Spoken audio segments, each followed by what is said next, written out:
ಒಬ್ಬ ಕಾಂಟ್ರಾಕ್ಟರ್ ಸತೀಶ್ ಪಾಂಚಾಳ್ ಅವರ ಒಂದು ಆತ್ಮಹತ್ಯೆ ಪ್ರಕರಣ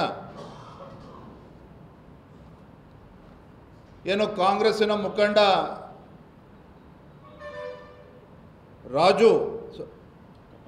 ರಾಜು ಕಪ್ನೂರ್ ಅವರ ಒಂದು ಬೆದರಿಕೆಯಿಂದ ಆಗಿದೆ ಅಂತಕ್ಕಂಥದ್ದು ಅನ್ನುವ ಸತ್ಯ ಈಗಾಗಲೇ ಬಹಿರಂಗ ಆಗಿದೆ.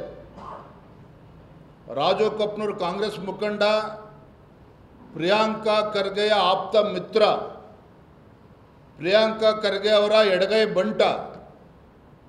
ಅವನ ಒಂದು ಷಡ್ಯಂತ್ರದಿಂದ, ಪಿತೂರಿಯಿಂದ ಸತೀಶ್ ಪಾಂಚಾಳ್ ಅವರ ಆತ್ಮಹತ್ಯೆ ಆಗಿರ್ತಕ್ಕಂಥದ್ದು ಬಹಿರಂಗ ಸತ್ಯ. ಆ ಡೆತ್ ನೋಟಲ್ಲೂ ಕೂಡ ಇವೆಲ್ಲವೂ ಕೂಡ ಉಲ್ಲೇಖ ಆಗಿದೆ. ಇಲ್ಲಿ ಎರಡು ಅಂಶಗಳನ್ನು ನಾವು ಗಮನಿಸಲೇಬೇಕಾಗಿರ್ತಕ್ಕಂಥ ವಿಚಾರ. ಒಂದು, ಕಾಂಗ್ರೆಸ್ಸಿನ ಒಬ್ಬ ಪುಡಾರಿಯಿಂದ ಇವತ್ತೇನು ಆ ಕಾಂಟ್ರಾಕ್ಟರ್ ಆತ್ಮಹತ್ಯೆ ಮಾಡಿಕೊಂಡಿದ್ದಾರೆ. ಆ ಒಂದು ಸತೀಶ್ ಪಾಂಚಾಳರ ಕುಟುಂಬವೇ ಪೊಲೀಸರ ಬಗ್ಗೆ ನಮಗೆ ಯಾವುದೇ ರೀತಿ ವಿಶ್ವಾಸ ಇಲ್ಲ, ಅಲ್ಲಿರ್ತಕ್ಕಂಥ ಲೋಕಲ್ ಪೊಲೀಸ್ ಏನಿರ್ಬೋದು ಅಧಿಕಾರಿಗಳು ಅವರು ಪ್ರಾಮಾಣಿಕವಾಗಿ ತನಿಖೆ ಮಾಡ್ತಾರೆ ಅಂತ ನಮಗೆ ಕಿಂಚಿತ್ತೂ ಕೂಡ ನಮಗೆ ವಿಶ್ವಾಸ ಇಲ್ಲ. ಯಾವಾಗ ಪಾಪ ಅವ್ರ ಸಹೋದರಿಯರು ಅಲ್ಲಿ ಗುಲ್ಬರ್ಗ, ಬೀದರ್ನಲ್ಲಿ ಕಂಪ್ಲೇಂಟ್ ಕೊಡಕ್ಕೆ ಹೋದರು, ಅವ್ರ ಮೇಲೆ ಹರಾಸ್ಮೆಂಟ್ ಆಗಿರ್ತಕ್ಕಂಥದ್ದು ಕೂಡ ಆ ಸ್ವತಃ ಕುಟುಂಬದ ಸದಸ್ಯರು ಹೇಳ್ಕೊಂಡಿದ್ದಾರೆ. ಮತ್ತು ಇವತ್ತು CBI ತನಿಖೆ ಕೇಳಿರ್ತಕ್ಕಂಥದ್ದು ಯಾರು? ಸತೀಶ್ ಪಾಂಚಾಳ್ ಅವರ ಸಹೋದರಿಯರು, ಅವರ ಕುಟುಂಬ.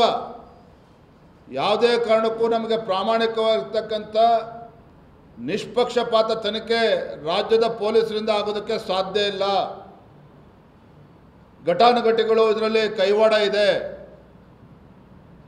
ರಾಜಕೀಯ ಷಡ್ಯಂತ್ರ ಇದೆ, ಆಡಳಿತ ಪಕ್ಷದವರ ಕೈವಾಡ ಇದೆ. ಹಾಗಾಗಿ ಇದು CBI ತನಿಖೆನೇ ಆಗಬೇಕು ಅಂಥೇಳಿ ಆ ಕುಟುಂಬ ಆಗ್ರಹ ಮಾಡಿರ್ತಕ್ಕಂಥದ್ದು. ಮತ್ತೊಮ್ಮೆ ನಾನು ಪ್ರಿಯಾಂಕಾ ಖರ್ಗೆ ಅವ್ರಿಗೆ ನೆನಪು ಮಾಡಿಕೊಡ್ತೇನೆ. ಪಾಪ ಪ್ರಿಯಾಂಕಾ ಖರ್ಗೆ ಅವರು ಭಾಳ ಭಯಭೀತರಾಗಿದ್ದಾರೆ, ಮನಬಂದಂತೆ ಮಾತನಾಡ್ತಾ ಇದ್ದಾರೆ. ಇಲ್ಲಿ ಆ ಡೆತ್ ನೋಟಲ್ಲಿ ಭಾಳ ಪ್ರಮುಖವಾಗಿರ್ತಕ್ಕಂಥ ಅಂಶ ಒಂದು ಸೂಸೈಡ್ ಮಾಡ್ಕೊಂಡಿರ್ತಕ್ಕಂಥದ್ದು. ಮತ್ತೊಂದು ಕಡೆ ಮಹಾರಾಷ್ಟ್ರ, ನೆರೆ ರಾಜ್ಯ ಮಹಾರಾಷ್ಟ್ರದ ಸೊಲ್ಲಾಪುರದಿಂದ ಸುಪಾರಿ ಕಿಲ್ಲರ್ಸ್ಗಳನ್ನು, ಅಂದರೆ ಹಣ ಕೊಟ್ಟು ಕೊಲೆ